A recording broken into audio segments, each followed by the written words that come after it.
नमस्कार साथियों, आपका एसके ठाकुर सर चैनल में स्वागत है।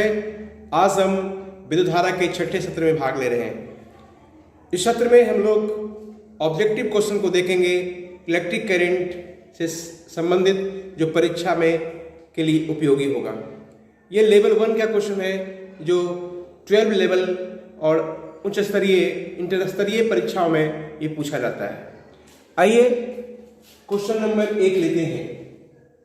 किसी चालक तार की लंबाई खींचकर दुगुना कर दिया जाए तो उसका प्रतिरोध पर क्या प्रभाव पड़ेगा, कितना गुना हो जाएगा। लंबाई को खींचकर दुगुना करने से प्रतिरोध उसका 4 गुना हो जाएगा। अगर तिगुना करेंगे तो 9 गुना हो जाएगा, 4 गुना करेंगे तो 16 गुना हो जाएगा, आधा करेंगे तो 1/4 हो जाएगा, 1/3 करेंगे तो 1/9 भाग हो जाएगा, 1/4 करेंगे तो 1/16 भाग हो जाएगा। क्वेश्चन नंबर 2 देखिए, चालक के अंदर इलेक्ट्रॉन की गति कैसी होती है। जो चालक के अंदर जब इलेक्ट्रॉन गिरती है तो ये अपसरित हो जाती है, फैल जाता है पूरी तरह से, जैसे तैसे जिगजैग पाथ पर चलता है। तो इसमें सही जवाब होगा अपसरित हो जाती है। किरचॉफ का बिंदु नियम किस नियम का पालन करता है। किरचॉफ के 2 नियम है, एक बिंदु नियम है और एक लूप रूल है। तो बिंदु नियम आवेश संरक्षण सिद्धांत का पालन करता है और लूप रूल जो है ऊर्जा संरक्षण सिद्धांत का पालन करता है। तो यहां किरचॉफ का बिंदु नियम आवेश की संरक्षणता का सिद्धांत का पालन करेगा, यानी बी सही होगा। 2 शेल है, क्वेश्चन नंबर 4 है। 2 शेलों के जिनकी विद्युद्वाहक बल E1 और E2 है, उनके आंतरिक प्रतिरोध R1 और R2 है, समानांतर क्रम में जोड़ा जाता है। उनके समतुल्य विद्युद्वाहक बल का मान क्या होगा। साथियों, E1 R2 plus E2 R1 बटे R1 प्लस R2 होगा, यानी चॉइस बी सही होगा। नंबर 5 है, जब एक समविभवी क्षेत्र में इलेक्ट्रॉन एक स्थान से दूसरे स्थान पर जाता है तब कार्य करता है।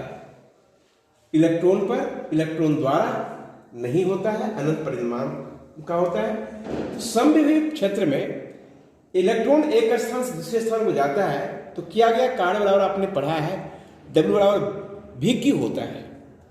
तो V 0 है तो 0 को किसी भी राशि से गुना करेंगे तो 0 ही आएगा, यानी किया गया कार्य क्या होगा, 0 होगा।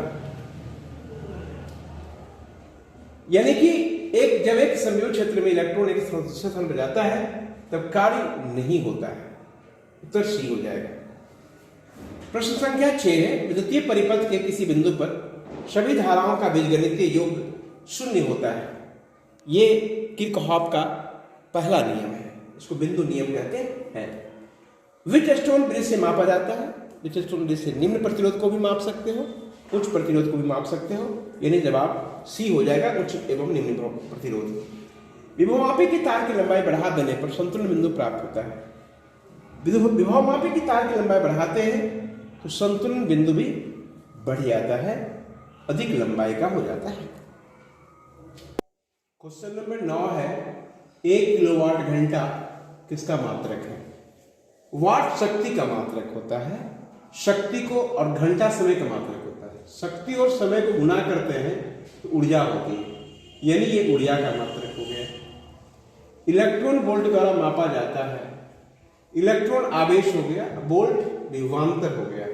आवेश और विभवांतर के गुणनफल को किया गया कार्य कहते हैं, और कार्य ऊर्जा की माप होती है, यानी इलेक्ट्रॉन वोल्ट ऊर्जा का मात्रक हुआ, यानी इलेक्ट्रॉन वोल्ट द्वारा ऊर्जा को मापा जाता है। विद्युद्वाहक बल की विमा क्या होगी। विद्युद्वाहक बल का मतलब होता है एक तरह से विभवांतर। सेल के 2 बिंदुओं के बीच में, दोनों टर्मिनल के बीच में विभव का जो अंतर हुआ विभवांतर हुआ। विभवांतर का मतलब होता है W बटे Q, किया गया कार्य बटे आवेश, और कार्य का होता है ml² T-2, और समय का होता है T, ml², और आवेश का होता है IT, तो इसका मात्रक हो गया I इनवर्स ml² T-3। आप इसको ऐसे लिख सकते हो ना, W बटे Q, W का हो गया ml² T-2 बटे IT, ये ml² T-2 की जगह पर T-3 हो जाएगा, I इनवर्स हो जाएगा। स्थिर विभवांतर पर किसी विद्युत परिपथ का प्रतिरोध आधा कर दिया जाता है तो उत्पन्न आवेश का मान दुगुना हो जाएगा, 2 गुना हो जाएगा, V² अपॉन R। और आधा करेंगे तो दुगना हो जाएगा। एम्पियर पर घंटा किसका मात्रक है? एम्पियर विद्युत धारा का मात्रक है। धारा को समय से गुना करेंगे तो आवेश हो जाएगा, आवेश का मात्रक हो जाएगा। किसी परिपथ का वह गुण जो विद्युत ऊर्जा को ऊष्मा में बदल देता है, यह धारा का प्रतिरोध चालक का प्रतिरोध होता है। चालक के प्रतिरोध के कारण उसमें जब करंट फ्लो करता है तो उसमें ऊष्मा उत्पन्न होती है। विद्युत धारा वहन करने वाले एक सीधे तार के समीप किसी बिंदु पर चुंबकीय क्षेत्र समानुपाती होती है दूरी के व्युत्क्रम के। दूरी बढ़ती है तो ये जो है चुंबकीय क्षेत्र का मान घटता है। किसी तार धारा अल्पांश के कारण किसी बिंदु पर अल्पांश से r दूरी पर चुंबकीय क्षेत्र होगी r² के व्युत्क्रमानुपाती, इसके दूरी के वर्ग के व्युत्क्रमानुपाती होती है। 17 नंबर क्वेश्चन है, चुंबकीय क्षेत्र की विमा क्या होगी? चुंबकीय क्षेत्र को B से व्यक्त करते हैं। F बराबर होता है BIL, यानी B बराबर हो गया F/IL। तो F का विमा हो गया MLT-2, नीचे हो गया IL, तो L कैंसिल हो जाएगा तो I इनवर्स MT-2 हो जाएगा। चुंबकशीलता की विमा क्या होती है? चुंबकशीलता की विमा MLT⁻², I⁻² होगा।